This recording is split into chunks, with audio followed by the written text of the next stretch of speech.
Selamat berjumpa kembali para murid dalam pokok bahasaan listrik dinamis. Pada video ini akan dijelaskan tentang hukum kedua Kirchhoff. Hukum kedua Kirchhoff itu adalah tentang penjumlahan aljabar dari potensial listrik dalam rangkaian tertutup. Artinya adalah seluruh besaran yang memiliki satuan volt itu kita jumlahkan dan hasilnya harus sama dengan 0. Maka kalau kita memiliki suatu rangkaian seperti ini, di sini adalah tegangan sumber GGL ditambah dengan tegangan miliknya I dikalikan R besar dan tegangan miliknya I dikalikan hambatan dalam R kecil itu harus sama dengan 0. Dengan menggunakan arah kuat arus seperti ini, maka kita bisa menentukan model loop yang akan kita ambil. Maka loop itu sebaiknya kita samakan dengan arah arus listrik. Jadi di sini harus diingat ya bahwa lebih aman, lebih gampang kalau kita menentukan arah loop putarannya itu kita samakan dengan arah perjalanan arus listrik. Sehingga nanti tanda GGL-nya itu lebih mudah kita tentukan. Bagaimana menentukannya? Menentukannya tinggal Anda tentukan dengan cara kalau Anda itu berjalan mengikuti arus listrik itu, maka suatu saat arus listrik itu akan memasuki rumahnya GGL. Nah, ketika arus listrik itu akan memasuki rumahnya GGL, berjalan begitu, nah ini kan muternya seperti ini, muter, kemudian dia masuk ke rumahnya GGL. Pada saat masuk, dia ternyata lewat pintu negatif. Ambil kesimpulan, nanti GGL-nya yang kita masukkan ke dalam persamaan hukum kedua Kirchhoff, nilai GGL-nya bertanda negatif. Jadi kita misalkan, arus itu sebagai arah perjalanan kita, GGL itu sebagai rumah yang akan dimasuki oleh kuat arus listrik. Seperti itu. Maka dalam rangkaian majemuk, hukum kedua Kirchhoff yang tersusun atas banyak sumber GGL, maka dapat kita tentukan dalam satu loop penuh. Satu loop penuh itu dari titik awal ketemu ke titik akhir lagi. Maka jumlah GGL-nya kita jumlahkan ada berapa GGL, kemudian kita kalikan I dikalikan dengan berapa banyaknya hambatan luar dan berapa banyaknya hambatan dalam.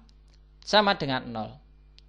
Sedangkan kalau kita akan menentukan tegangan jepit, maka kita tidak menggunakan loop penuh, tetapi kita hanya memerlukan potongan loop yang kita maksudkan sebagai tegangan jepit itu. Karena tegangan jepit itu kan ditentukan oleh 2 titik. Berarti ya kita ambil saja potongan loop untuk 2 titik yang dimaksud. Maka kalau tegangan jepit, berarti kan di sini ada perbedaan dengan persamaan yang warna biru. Pada tegangan jepit kita tambahkan besar tegangan jepit ditambah dengan jumlah GGL ditambah dengan jumlah potensial yang lain itu sama dengan 0. Jadi ada perbedaan ya antara menggunakan loop penuh dengan menggunakan potongan loop untuk menentukan tegangan jepit. Sebagai contoh berikut ini. Ini ada rangkaian kita diminta menentukan kuat arus listrik dan besar potensial listrik. Maka langkah pertama tentukan dulu bagaimana arah arus listriknya. Pak Dedi menggunakan arah arus listriknya menggunakan jalur yang warna merah ini. Apakah Anda boleh membuat dengan jalur yang berbeda? Ya silakan saja. Tetapi untuk saat ini kita akan menggunakan kesepakatan yang Pak Dedi buat, yaitu menggunakan arah arus listriknya menggunakan jalur yang warna merah. Maka tentunya arah loopnya pun akan mengikuti arah yang warna merah ini.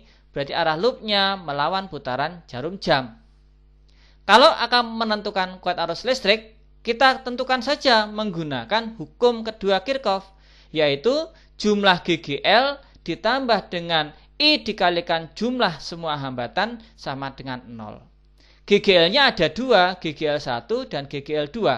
Hambatan kecilnya ada 2 buah, ada R1 kecil, ada R2 kecil. Hambatan luarnya juga ada 2 buah, R1 besar dan R2 besar. Tinggal dijumlahkan saja. Selanjutnya adalah kita tentukan tanda GGL-nya. Tanda GGL E1 bertanda negatif. Kenapa? Karena pada saat arus merah ini mau masuk ke rumahnya GGL1, dia masuk lewat pintu pendek. Pintu pendek adalah pintu negatif. Sedangkan ketika dia itu mau masuk ke rumahnya E2, dia lewat pintu panjang. Pintu panjang adalah pintu positif. Jadi beginilah cara menentukan tanda GGL. Bagaimana arus itu mau masuk ke rumahnya GGL. Maka dengan menghitung kita akan dapatkan arusnya adalah 0,25. 0,25 bertanda positif, maka arus yang kita gambarkan di sini sudah benar. Tetapi kalau nanti arusnya negatif, maka harusnya yang warna merah ini arahnya bukan ke bawah, bukan ke atas, tapi harusnya arahnya ke bawah. Tetapi Anda tidak perlu mengganti gambarnya, cukup beri keterangan saja. Kalau di sini ketemunya negatif, arah arus terbalik. Nah, begitu sudah cukup ya. Sekarang kalau akan menentukan tegangan jepit. Di sini kita ambil tegangan jepit adalah AB, berarti tegangan antara titik A ke titik B ini tegangannya berapa? Titik A dan titik B ini merupakan potensial VB min VA. Berarti Anda diminta menentukan tegangannya pada saat kita berjalan dari B ke A. B ke A itu bisa dua jalur. Bisa B ke A lewat jalur bawah, bisa B ke A lewat jalur atas. Kalau kita lewat jalur bawah, maka kita hanya memerlukan yang di blok warna merah muda ini.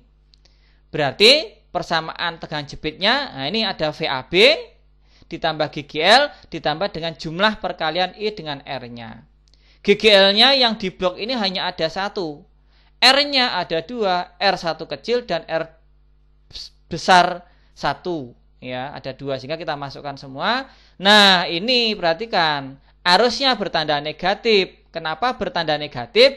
Karena kalau kita dari B menuju ke A, kita melawan warna merah. Oleh sebab itu, I-nya bertanda negatif. Kalau kita selesaikan, VAB-nya 11,25. Sekarang kita akan lewat jalur atas. Lewat jalur atas berarti yang ini dari B naik ke atas, nah menuju ke titik A. Berarti kalau dari B ke A lewat atas searah dengan arus listrik. Oleh sebab itu, kalau kita tentukan VAB-nya ditambah dengan ada berapa GGL. Kalau dari B ke A lewat jalur atas hanya ada 1 GGL. Kalau kita berjalan dari B ke A itu lewat kutub positif, berarti GGL-nya bertanda positif. Arusnya yang kita ambil kalau kita berjalan dari B menuju A itu arahnya sama dengan arus listrik, maka arusnya bertanda positif. Didapatkan tegangan VAB 11,25. Artinya baik menggunakan jalur atas maupun jalur bawah, besar tegangan jepit itu nilainya akan tetap sama. Nah, demikian anak ya. Oke, dengan demikian contoh untuk hukum kedua Kirchhoff pada rangkaian loop tunggal saya kira sampai di sini saja. Selamat belajar.